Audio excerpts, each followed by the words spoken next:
Assalamualaikum warahmatullahi wabarakatuh.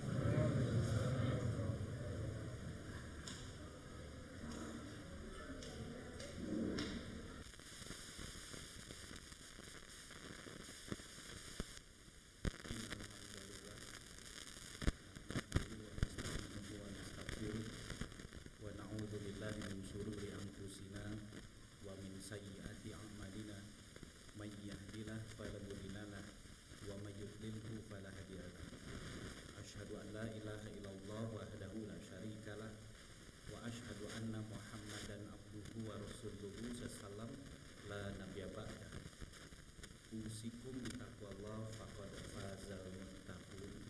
Ya ayyuhalladzina amanu ittaqullah haqqa tuqatih wa la tamutunna illa wa antum muslimun wattaqullah wal tanzur nafsun ma qaddamat lighat wattaqullah innallaha khabirun bima ta'malun. Qala Allah ta'ala fi kitabihil karim. A'udzubillahi minasyaitonir rajim. Bismillahirrahmanirrahim. Lam yakunil ladina kafaru min ahlil kitabi wal musyrikina munfakina hatta ta'tiyahumul bayyinah.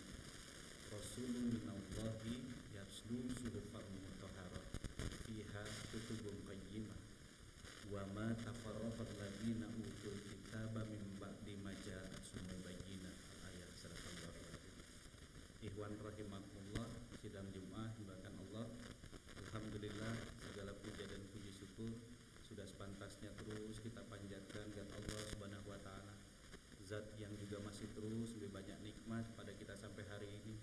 Nikmat sehat, nikmat usia, nikmat kehidupan, nikmat masih bisa menjalankan ibadah di antara perintah-perintah ibadah lain yang Allah perintahkan pada kita. Dan tentu saja nikmat yang paling besar adalah iman dan Islam.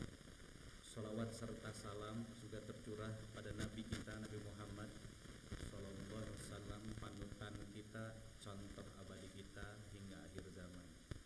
Ikhwan rahimakumullah, salah satu keistimewaan Al-Quran itu atau mukjizat Al-Quran itu, selain dari makna lughahnya, selain dari bahasanya yang menantang manusia untuk membuat yang semisal, dan manusia nggak akan pernah bisa melakukan itu, adalah al-fasl.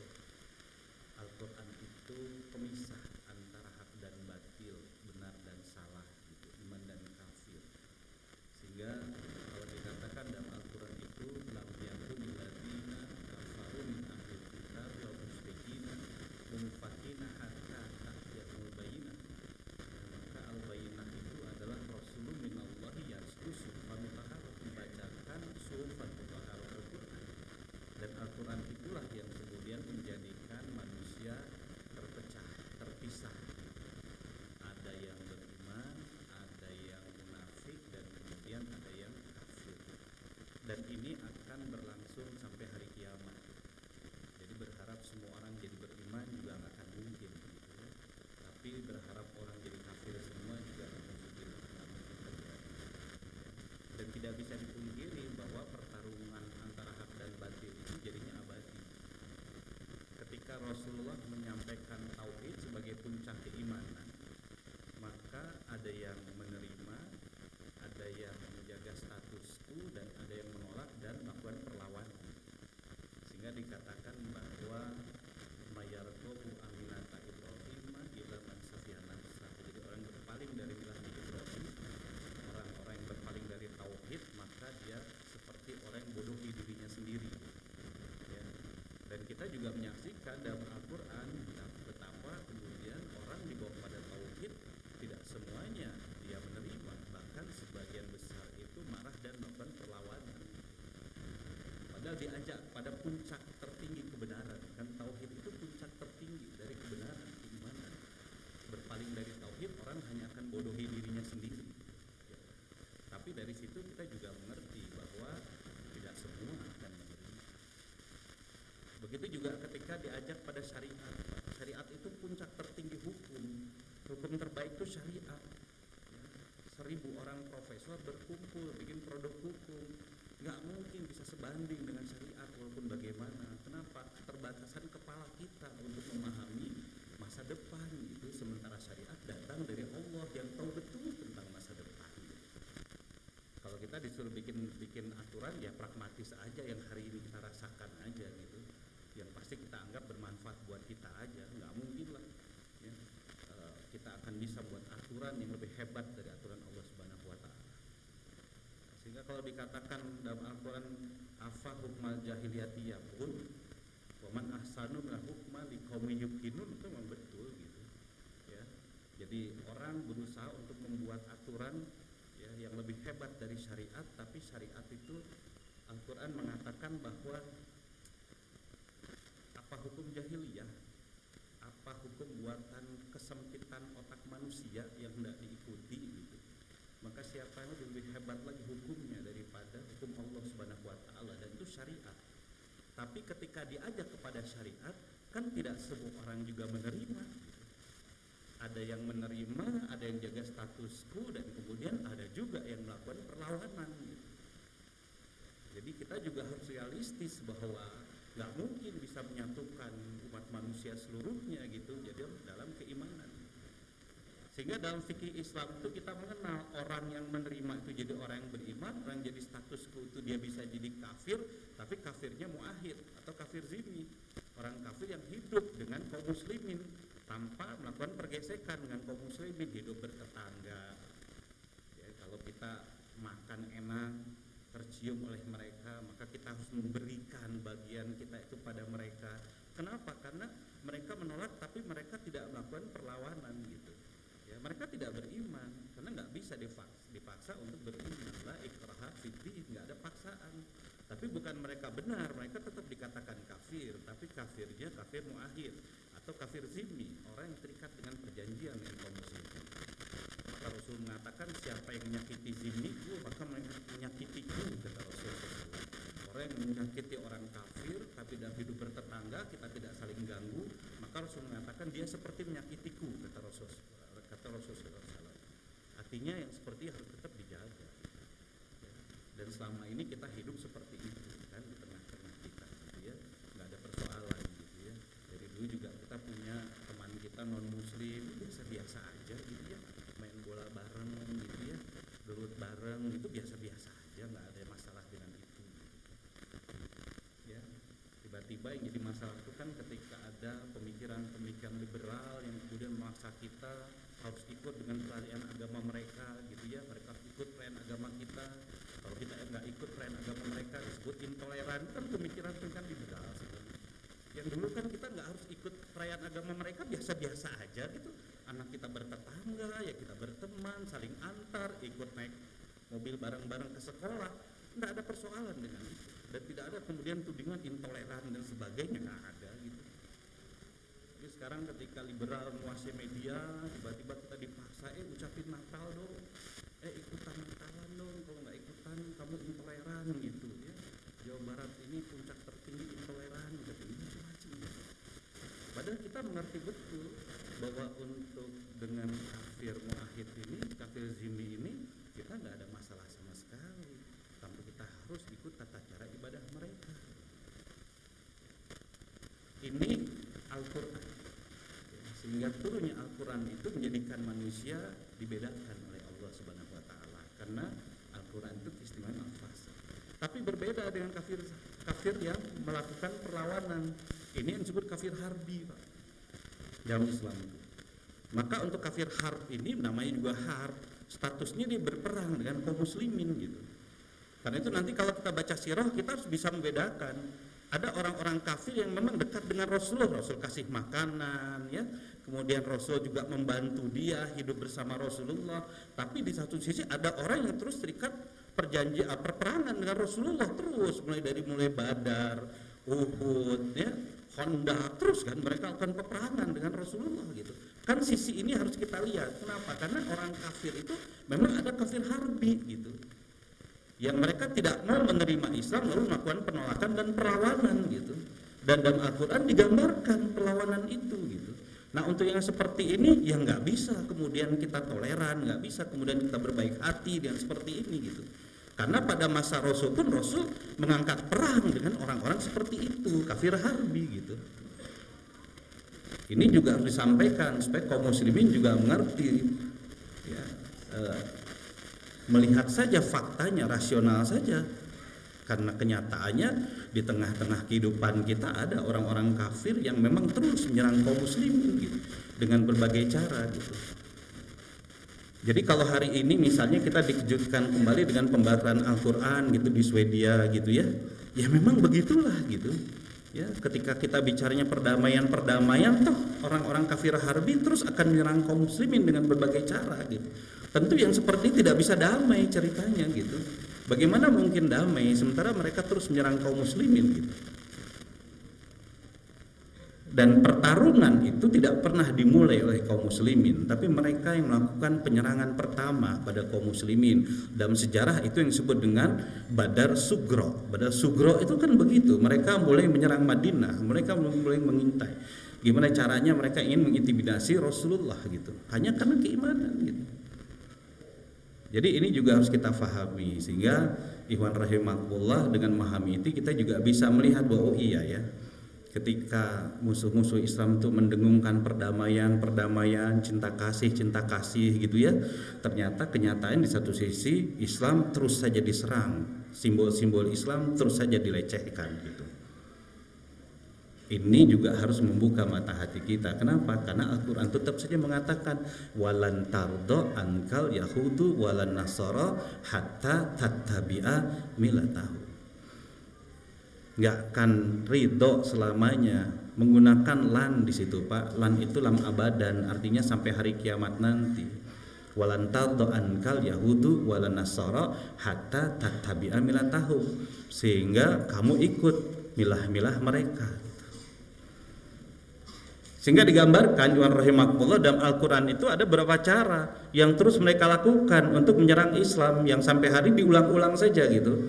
Pertama ada cara-cara yang lembut, mereka mengatakan la tasma'u li hadzal Qur'an wal ghafi la'alakum taghlibun. Jangan kamu dengarkan Al-Quran ini, bikin kesibukan sehingga kaum muslimin jauh dari Al-Quran gitu. Dan sampai hari ini kan terus saja dilakukan. Islam itu tidak bisa disampaikan apa adanya hari ini gitu. Ya. Ada makna-makna yang sudah disampaikan lalu disebut oh ini makna radikal, nggak boleh disampaikan, kan gitu kan.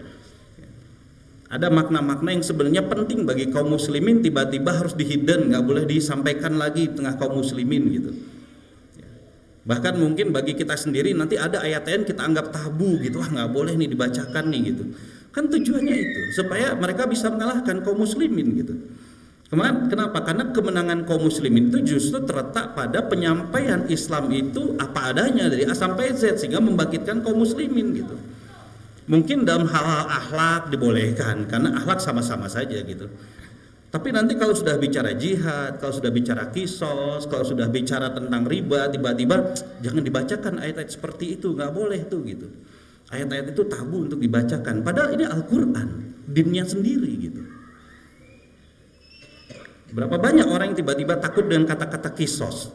Padahal hari ini kita membuktikan bahwa kisos itu tetap saja dibutuhkan. Kenapa? Karena ada extraordinary crime, kejahatan-kejahatan yang sudah tidak bisa kita tolerir kecuali hukumannya harusnya mati gitu. Nah, itu kasusnya si Wawon itu kan sederhana sekali tuh. Ditanya kenapa ngebunuh anaknya sendiri, rewel cenah jerik wae geus dipayahan beres gitu. Kenapa ngebunuh istri, kenapa ngebunuh mertua, gampang banget, easy banget gitu jawabannya itu. Kan kemanusiaan kita mengatakan orang seperti ini nggak layak kecuali orang seperti dibunuh lagi kan, dihukum mati kan, dan itu kisos gitu. Tapi dalam benak kita terlanjur wah kasihan kalau dikisos lah, itu yang dia bunuh seenak itu terus digimanain gitu. Banyak kejahatan-kejahatan yang ekstra yang sangat berat yang keadilannya hanya bisa dipenuhi dengan dibunuh lagi orang itu melalui peradilan gitu, dan itulah kisos gitu. Tiba-tiba orang takut dengan makna jihad gitu, perang gitu. Padahal ketika kita takut dengan kata-kata perang, mereka menyerang terus kaum muslimin.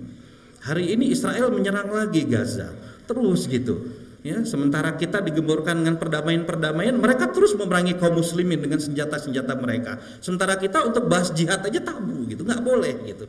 Jangan bahas jihad gitu. Jadi di satu sisi ayat Al-Quran itu dipasung, tapi di satu sisi mereka terus saja menghancurkan kaum muslimin dengan berbagai cara. Na'udzubillah min dzalik tsumma na'udzubillah. Ini cara-cara yang mereka lakukan dari masa Rasulullah sampai hari ini. La tasma'u li hadzal Qur'an walghaw fihi la'alakum taghlibun. Jangan kamu dengarkan Al-Qur'an itu, bikin kesibukan supaya kaum muslimin jauh dari Islam. Supaya apa? Bisa dikalahkan, karena kekuatan kaum muslimin justru ada di Islam. Justru ada di Al-Qur'an itu gitu. Dan pertarungan ini terus, Pak, sampai hari kiamat. Karena itu kita harusnya realistis bahwa ya kalau Al-Quran mengatakan seperti itu pasti akan terus terjadi. Dan pertarungan itu pada masa Rasulullah, kalau bicara wacana pemikiran, puncak-puncaknya mubahalah. Mubahalah tuh saling laknat gitu. Jadi ketika pemuka-pemuka Nasrani mengatakan bahwa Isa itu mati di tiang salib, Rasul mengatakan enggak, Isa itu diangkat oleh Allah Subhanahu wa taala. Terus ini debatnya sengit gitu. Debatnya sengit, tidak punya titik temu gitu. Maka apa kata Rasul? Oke, kalau gitu nabtahil, undang. Mana istri kamu, mana anak kamu? Lalu kemudian kita bermubahalah, fala'natullah lal kazibin. Laknat Allah bagi orang-orang yang dusta, kan gitu kan.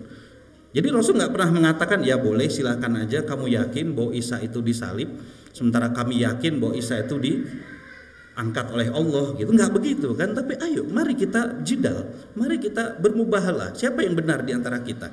Ini kan berarti tidak ada jalan tengah, kecuali puncak perselisihannya itu adalah mubahalah gitu. Dan ini terjadi pada masa Rasulullah.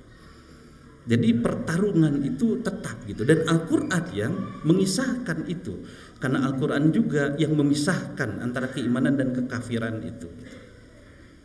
Al-Fasl Al-Quran itu, dialah yang memisahkan gitu. Kalau puncak pertarungan fisik itu apa? Jihad. Karena tidak lagi bisa diambil jalan damai gitu. Mereka ingin Rasul menghentikan dakwahnya. Mereka sangat menginginkan bahwa Rasul diam dan menghentikan dakwahnya. Kalau tidak mau maka mereka akan mengangkat senjata untuk memerangi Rasulullah. Kan ini puncaknya. Maka gimana? Ya terjadi Badal Sugro, Badal Kubro, Uhud, Khandaq, Khaybar, banyak Pak. Ada 26 perang yang Rasul lakukan sepanjang hidup beliau gitu. Kenapa? Karena orang kafirnya terus menyerang gitu. Dan kalau serangan seperti ini gimana dihadapinya dengan fisik juga gitu. Jadi ikhwan rahimakumullah, salah satu kisman Al-Quran mukjizatnya bukan hanya menundukkan orang-orang yang menentangnya, mengajak mereka untuk membuat yang semisal, silahkan kalau bisa, tapi selamanya mereka nggak akan bisa karena ini langsung datang dari Allah. Tapi dia juga yang memisahkan manusia. Ada yang beriman, ada yang munafik, dan kemudian ada yang kafir. Orang kafir itu ada kafir zimmi yang terikat perjanjian, dan ada kafir harbi yang senantiasa memerangi kaum muslimin sampai hari kiamat nanti. Mudah-mudahan ini juga menjadi ibroh, pelajaran buat kita. Kita ditanamkan terobsesi dengan perdamaian, sementara musuh-musuh Islam itu terus saja melakukan intimidasi kepada kaum muslimin. Barakallahu li wa lakum.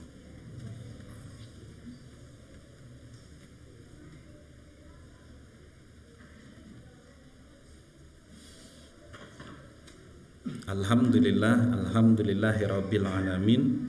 Assalatu wassalamu ala sayyidil mursalin wa ala alihi wa sahbihi wa man da'a bidakwatihi ila yaumiddin.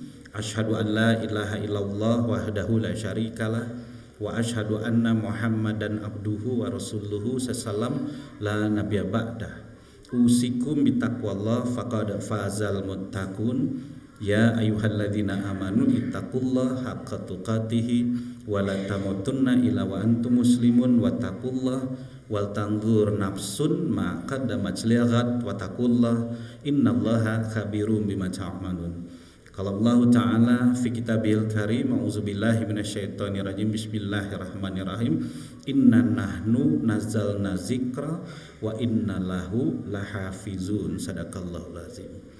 Ikhwan rahimakumullah, bagaimana menyikapi pertarungan ini antara hak dan batil, ya, pergesekan seperti sekarang ini gitu ya.